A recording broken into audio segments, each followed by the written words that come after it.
One town official is warning businesses the financial nightmare of COVID will come again. Phil Lindemann, Krystal, 93 News. First, a hunter accused of killing his hunting partner near Kremling last November will likely go to trial. Sky High News reports defendant Harry Watkins was due in court today, but his attorney got things delayed for witness interviews. He believes members of the hunting party will confirm his client's innocence. Watkins is accused of criminally negligent homicide for shooting and killing 26-year-old Simon Howell of West Virginia.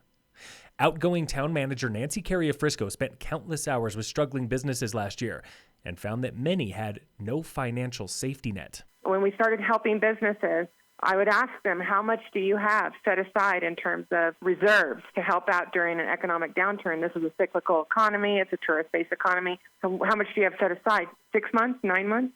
Most of them said maybe 2 or 3. Her best advice?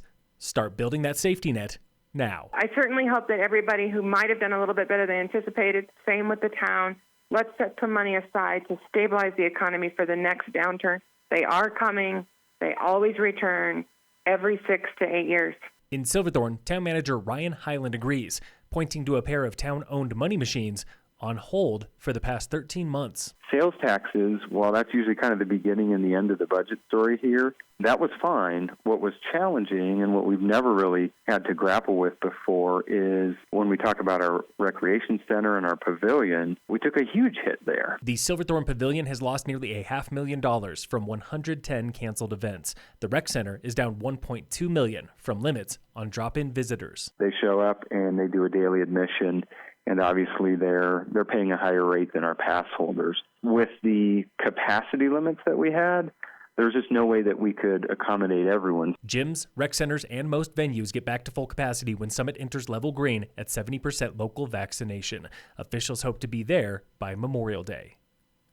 It's been a year of cohorts, quarantines, and Zoom classrooms for local students, but Peyton from Snowy Peak Secondary School is not going to let the bad outweigh the good. I don't really have any words of wisdom for you guys, but I really just wanted to say thank you.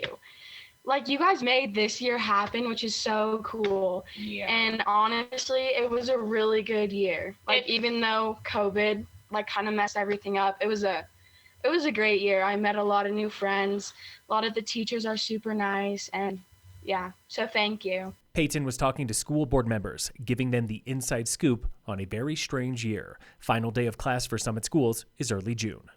The latest now on coronavirus and face masks. Take it from a teenager.